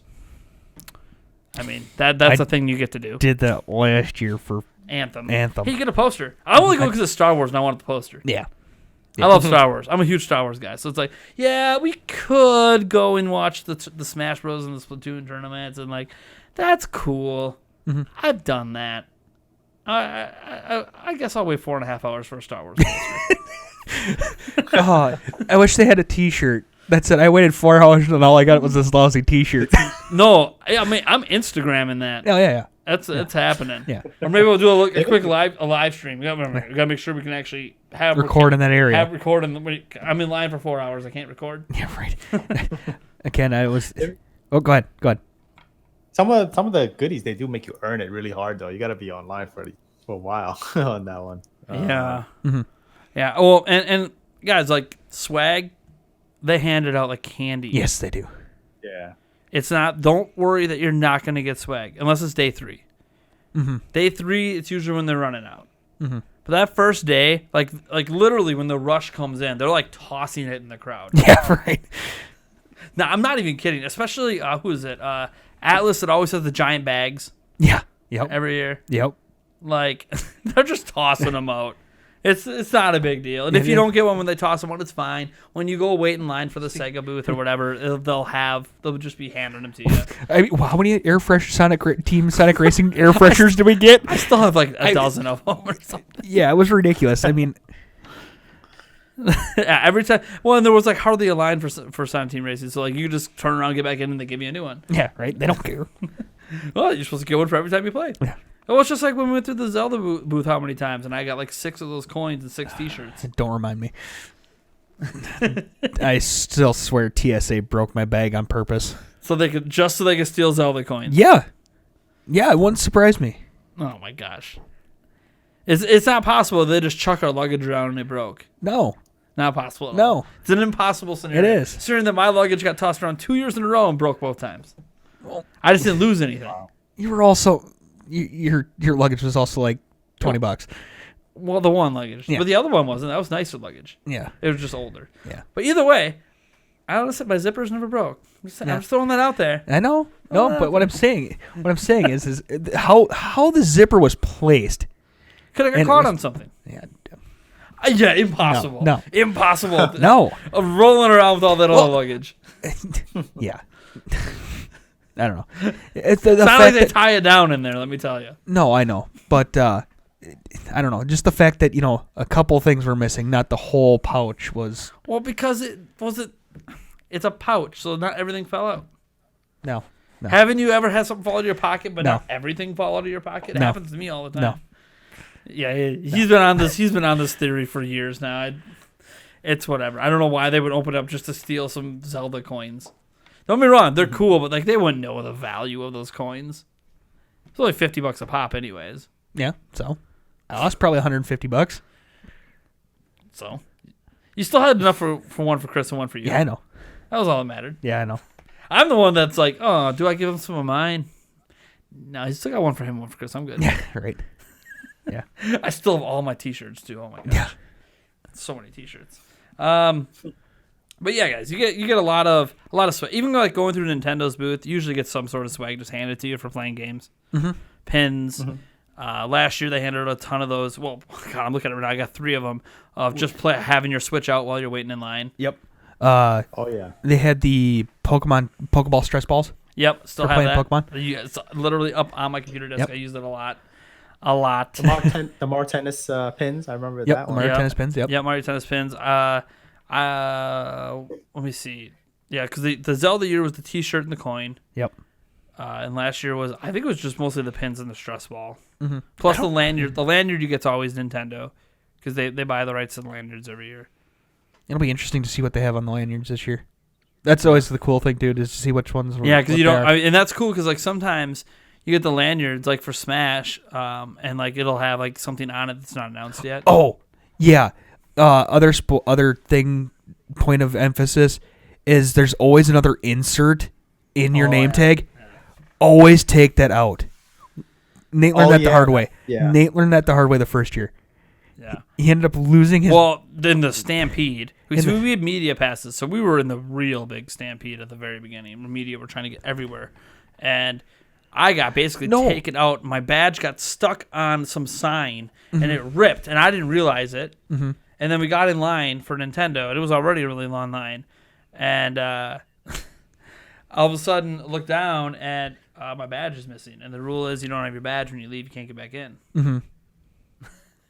And my badge was just gone. Mm-hmm. I had the insert. Yeah. It was cockeyed and laying sideways. I had the insert, but my entire badge thing was ripped. What was cool is that I got fortunate. Someone who was working at one of the booths saw the badge on the ground and turned it in to customer service. So I was lucky because like it was a risk. Like if I leave the show floor right now, I can't get back in. But I don't know what else to do. Like then I can't get back in the next 2 days. So which I think is kind of dumb. If you're already in the show floor and you go up to the guy and it's like, hey, and you show him your rip thing, and it's like it doesn't matter. They can walk. The reason they don't do it is because this is, to be fair, their fault. They don't check IDs on crap very well. No, they really don't. So if someone has your pass and you get a new pass, now 2 people can get in with your pass. Yeah. Yeah. So that's the real reasoning. But when I went in, they were like all nice about it, and they said, "Oh wait, is your name Nathaniel?" Because they had one pass turned in, and I'm like, "Yes." "Oh, we have your pass." I'm like, "Oh, jeez." And then they gave me an all new lanyard since mine was ripped. Yeah, right. And I'm like, cool. Sweet. So I got 2 of those lanyards. Yeah. Nice. Yeah. So always take out that extra insert. Yes. Mm-hmm. Yeah. You don't want to get stuck. I mean, don't get me wrong. The insert's usually really cool looking. Yeah. Save it. It's a nice souvenir. But take it out. But yeah, take it out. Take it out. Mm-hmm. I can't think of there's any other advice. I mean, just enjoy, have fun. Don't be like me. Stress too much. I say this every year. When I go to E3, I'm going to work. So, because we put up gameplay of every single game on Switch. We do hands-on impressions of every single game on Switch. And that's everything. Nintendo booth, third-party booths, everything. And it doesn't leave any time to enjoy.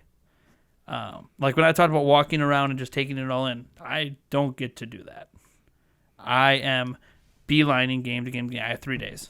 Mm-hmm. I'll correct mistakes day 2. I always try to make sure before like the last 15 minutes, make sure we go to the other hall just to get a quick lay of the land for day 2. Mm-hmm. But that's just me because I'm not there to enjoy or take it in. Like, oh yeah, that's really cool. Like there's always like really cool PCs there. I hardly ever get to look at them. Mm-hmm. This year, the big thing is last year screwed me with Pokemon. I screwed myself. Your badge. Fair. Again, with your badge. I left my badge at the hotel.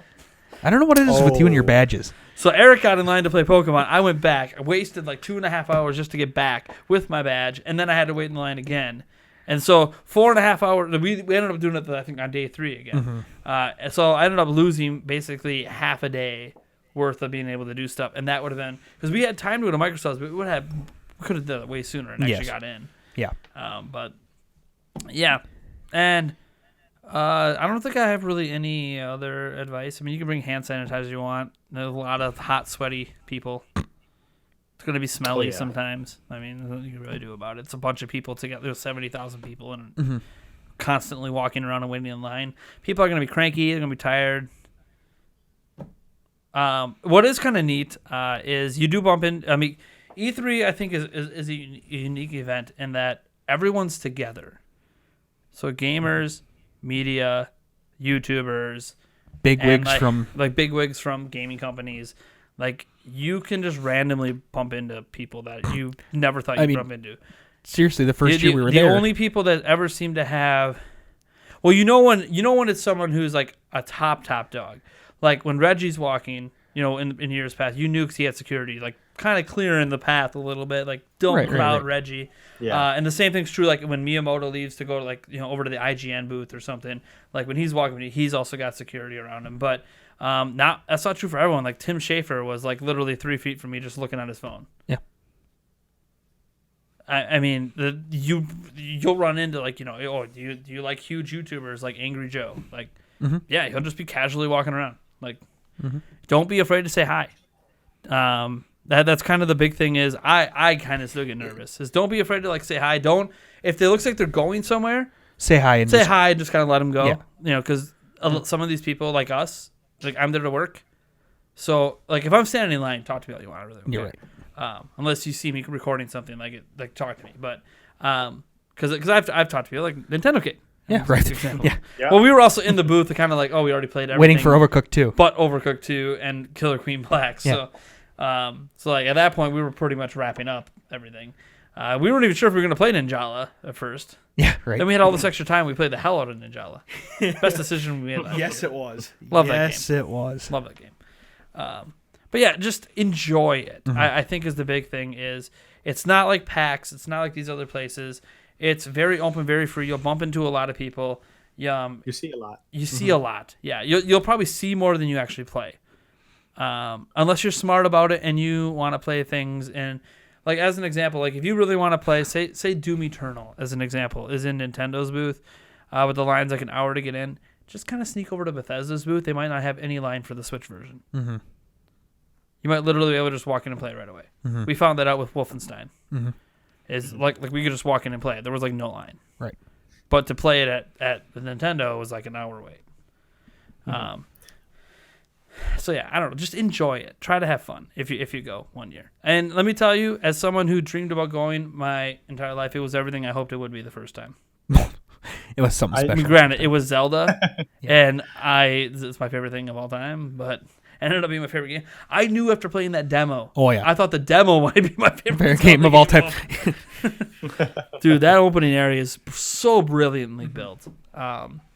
You remember when it was like a shrine when you walk in and Yep. you sat down and you watched that intro. That was really insane. Yeah, it was really cool. I mean, the 6th time I saw it, I'm like, okay. But I'm like, for everyone, don't ruin it for everyone going through for the first time because like it is really cool. And like what was so cool about that one, and I don't think this was happening at the Odyssey one, is it was so well themed that like you walk around and like there was a cooking pot and one of the floorboards you randomly step on activates the cooking bug. So it's just the storm. Yep. They'd have a random storm happen inside the booth. It's randomly activated by someone who was walking around on the booth floor underneath the floorboard. They'd have the birds fly across the screens on the sides up in the air. It was so cool. Yeah. And they have the giant Guardian in there that you could take pictures with when Link's shooting it. That Guardian, by the way, folks, is in Redmond, Washington. There is a place at Nintendo's headquarters you can actually walk through, and you can actually still see it. But it says not to take any pictures of it yet. Everybody now knows about it because someone took pictures. I think it says do not post on social media. Yeah, or something like that. Yeah, but I mean, it got posted on social media. I mean, what were they thinking? It's out in the public area. You give access to the public to. Like, yeah, no. Like, yeah. I don't know why it matters. Why does it matter? I don't know. Like, everyone knows where your headquarters is, and everyone has already seen the City 3. I don't know what the big deal is, but Nintendo's like that though. Like, if you want, as an example, at the Nintendo booth, if you want like one of your friends to record you playing a game, just because it's a really cool experience, they have to have your like face in the recording. They have to have part of you into it. Yeah. Yeah, like you can't just like record the screen in Nintendo's booth, anyways. But as we found out, that's not really the case at most some other booths. ones. Like no. DBZ Fighters didn't care. Yeah. They didn't care about Wolfenstein. They said, dude, put that thing right on the screen. I don't even think that there was a person standing by DBZ Fighters. No, we just randomly walked up. Walked up to it and started playing like, it. There's no line. I'm like, okay, well, I guess we'll just play. Yeah. I guess nobody cares about this game on Switch. Actually, surprisingly, it was kind of fun. Well, yeah, I know. You had a good time. There's a lot of controversy around that game. Yeah. Won't get into it, but I mean, it's a good game. Anyways, I guess we can kind of end this with what game are we most looking forward to potentially playing at E3 this year? Kind of end it with that. A question only we can answer since we're going. I mean, I'm into Smash, so we'll see how that's an announcement, but it's not the game I'm playing. But I think I want to try like maybe Astro Chain, maybe Link's Awakening. I love the original. That's Link's Awakening was my first ever Zelda game, so I'm very is it? Yeah. Oh wow. I'm very curious about this. Like, it's like, okay, this was my first ever experience. Did they ruin it? Did they ruin it? I mean, I thought the trailer looked fine. Like, I wasn't turned off by the art style, so I'm like, oh. Did Nintendo? No, I'm just like, well, this would looks like when I saw the trailer for Link's Awakening, I'm like, yeah, this looks like what they would do if they made Link's Awakening today. Mm-hmm. I mean, this is very Nintendo, so I didn't really bug me too. I know some people are like, oh, I'm like, I'm not that picky. Like, as long as all the content's there, maybe add a little bit new things. It'd be nice if there's new content. Yeah. We're not gonna find that out in a demo, Right. I don't think. Right? But No. God, no. That would be something they would announce, at Treehouse or whatever. But, yeah, I mean, for me, it's probably Luigi's Mansion 3. Okay. I like Luigi's Mansion. I think it's gonna be a lot of fun. Hopefully, like you said, it's a little bit changed up, not quite as bright and happy-go-lucky. Unless there's a great explanation for it, but that's Sure. I mean, I've been telling people that I'm looking forward to playing Fire Emblem Three Houses a lot, but I mean, to be honest, it's gonna play like a Fire Emblem game. So. It's probably not the most exciting demo to play, even when you're a huge fan, because you just already know how it's going to kind of go. But so, part of me wants to say Sword and Shield. But I worry it's going to be like last year's demo, where it's like you're not really even playing. Right. You wander around the little area. You get 30 seconds. Yeah. And that's it. And it ends up not really feeling like it was worth it. Then you go into a menu and get yelled at by the guy. Oh, wait.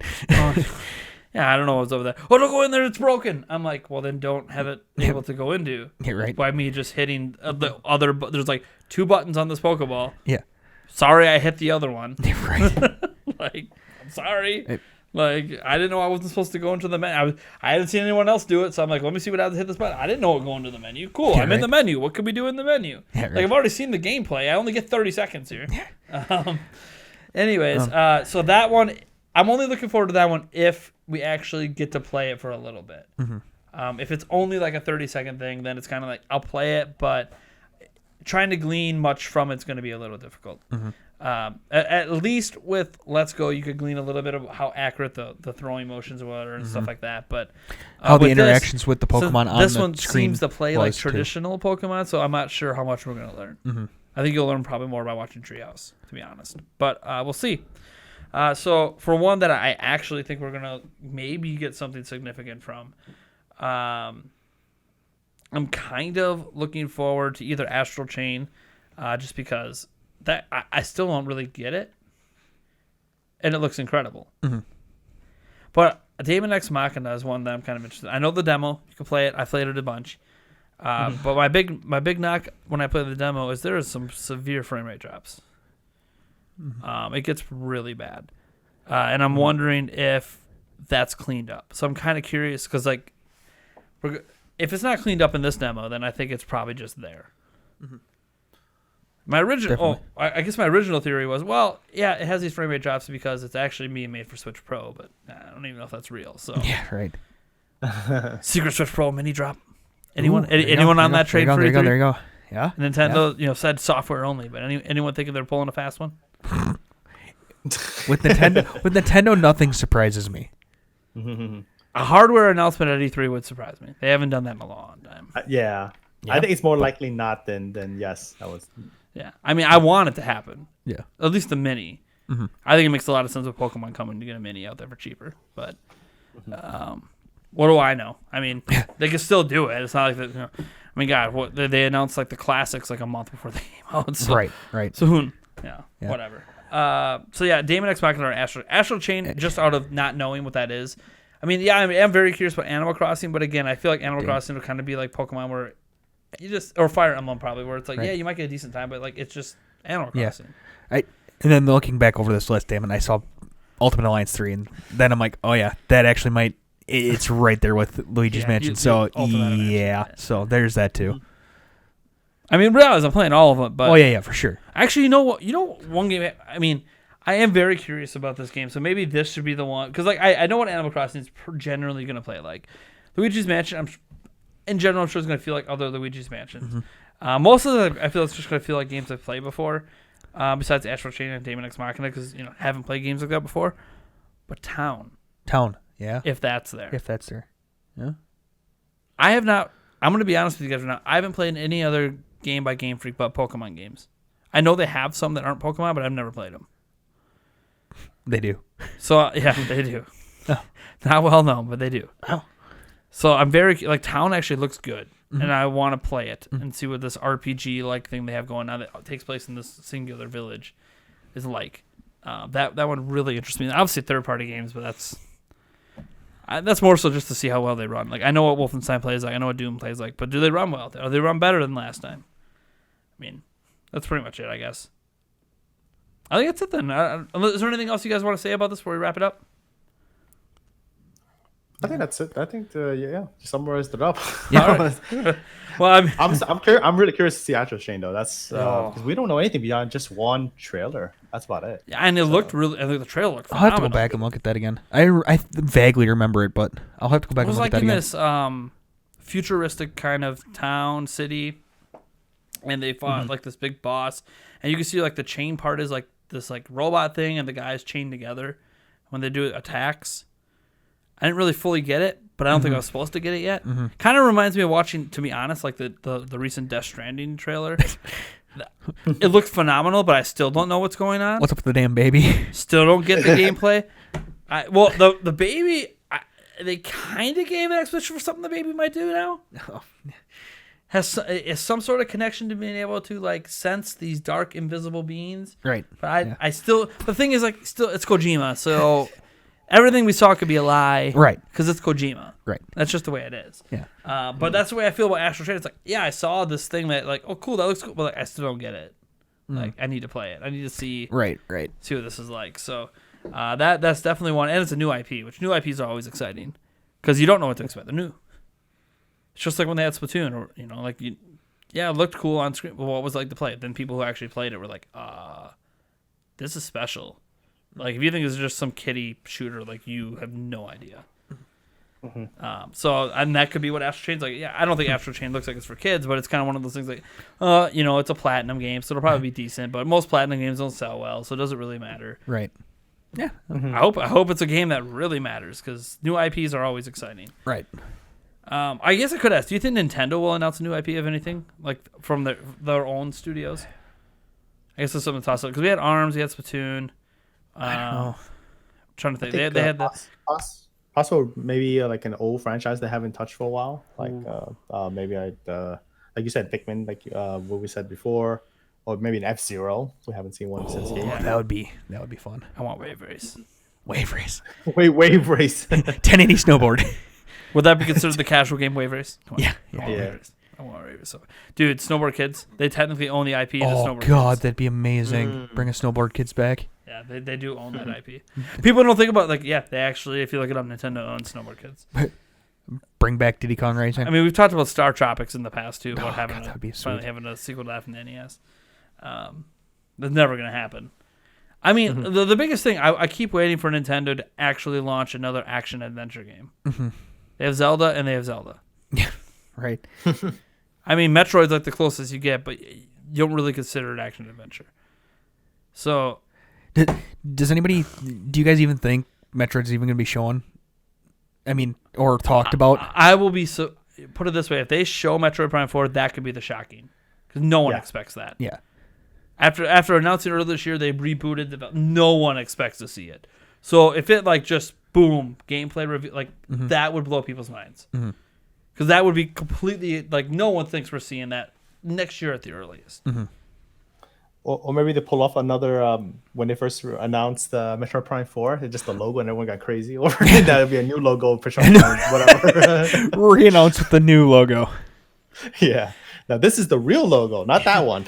So- I'm waiting for them to try to pull a Twilight Princess 2004 thing again, but then bait and switch you, and it's not like a Zelda game or some epic game. It's just some indie title that ends up being $2 on the eShop. Nice. All this epic music, blades will bleed, and and you see like a symbol that looks like it's like something from Nintendo, but it's just like a knockoff item. And you get to the end, and I don't know, it's like Roblox or something. Roblox for Switch. Yeah, right. Like, really? All that epicness, you got people cheering, thinking it's Zelda. No, it's Go- Roblox. Goomba's Grand Adventure. Oh my god. Oh man. You. All right. I'm gonna thank all of you guys for tuning in. First off, obviously you guys should go check out our guest YouTube channel. Oh, for sure. Nintendocade Gaming. Great channel. Well, want to explain what kind of content you do over there? I encompass the world of Nintendo. Could be retro all the way to the modern, and meaning we at E3, and we do play games online with viewers. Essentially, everything in the world of Nintendo. I would say that. Yep, Nice. that's good. Yep, because literally I'm just like Switch only, and he does retro. He does everything. Their gaming collection, by the way, go watch one of their gaming collection videos. I'm just throwing that out there. That's how I discovered them. Was like one of the largest Nintendo collections I've ever seen on camera. I know it's not the largest. I've seen like the largest Nintendo collection, but it's pretty big, guys. You got like there's people that sometimes see my collection. I kind of like, man, you have a really nice collection. I'm like, go to their channel. I have nothing. I have like a quarter, and they have $1 billion. I like your backdrop though, to be honest. It's pretty cool stuff that you have there. What was I when I looked at it, I'm like, oh, I don't have a lot of that stuff. So the stuff on the shelves. yeah, of course. Yeah, well, it's kind of a general mix now, like because there's an Xbox One X and PlayStation 3 in there and some other stuff, but that's because some of the stuff isn't gaming. Like I have some Ninja Turtle things spread out. I grew up way back in the day. I grew up with that stuff. Grew up with that stuff. There's turtle games. Yeah. Well, yeah, there's turtle games, but those aren't from the turtle games. No, I know. Those are from the cartoon series back in the day.